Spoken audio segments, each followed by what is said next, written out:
Hello and welcome to the Flick Fix Show. Today we're going to be looking at Marvel's Black Panther. Is it a ferocious success or is it just another Marvel movie? Let's find out.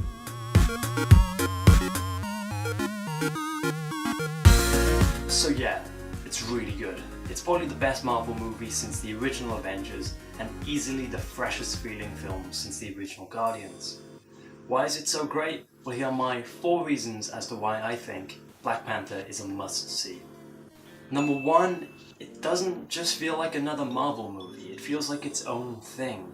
It has its own world, which is beautifully crafted and has so many inspirations from so many different things, and it just doesn't feel like another Marvel movie.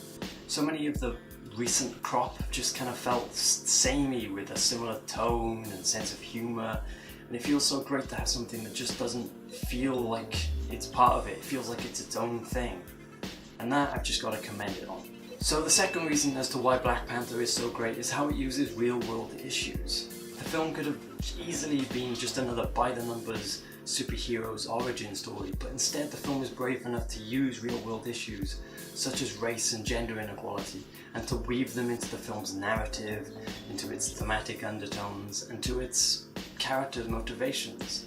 And for that, the film feels important. It doesn't feel just like another superhero movie. It feels like it has some importance and some cultural significance. Thirdly, it's how well the film excels in its main character and its overall story. Taking place not long after the events of Civil War, we pick up and find T'Challa leading his country, but having this internal conflict as to how he should proceed. Should he help the outside world but risk losing everything that he has, or should he keep his country isolated but safe? And it's a testament to this film as to how well that single debate informs and connects with every other aspect of the film. How all the characters and the villain kind of interact with that internal conflict. So finally, the film actually has a great villain for once. This is the first good Marvel villain since probably Loki, and that's saying just how bad it's been. Eric Warmonger is a great villain because of how well he is integral to the plot. He's a complex character with goals and motivations that are all linked to the film's themes and to its main character. And he is such the antithesis of Black Panther, and that's why he works so well in this film. Not only that, but he is given one hell of a performance by Michael B. Jordan, who looks physically imposing but also smart. The whole kind of story about him being designed to destabilize and take over governments just makes him feel all the more threatening. So is the film perfect? Unfortunately not. There are a few minor complaints that I personally have. So here are my 3 reasons as to why Black Panther isn't perfect.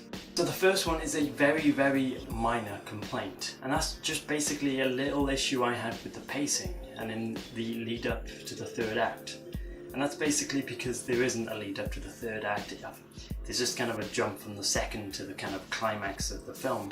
And to be honest, it's only a small complaint I have, and it just feels like about 10 or 15 minutes was left on the cutting room floor. And if one of my major complaints is that I wanted the film to be longer, it's not really a complaint, is it?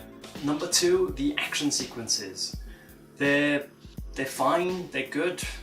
They're just not anything great. Coming off the back of Thor Ragnarok and its over-the-top, bombastic action sequences, Black Panther's more subdued hand-to-hand combat just feels a bit fine, and that's a shame.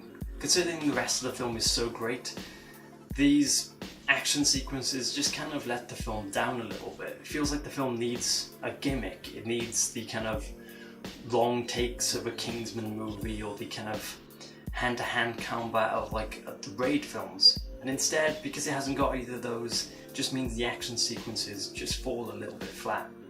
So my final minor complaint is Claw. Not to say that he is a bad villain, and not to say that Andy Serkis doesn't give one hell of a performance. It just feels like he takes up too much of the film, and he takes up too much time that could have been spent further developing Eric Warmonger as a more compelling villain. So overall, I'm going to be giving Black Panther 8 out of 10. Is it perfect? No, but what film is? This is a fresh feeling Marvel film that can easily stand on its own, and for that, it's just got to be commended. So that was my review. Please let me know what you thought in the comments below. Please like the video if you liked it, and subscribe if you want to get regular updates. Please check out my other videos, and that's about it. Have a good day, and bye!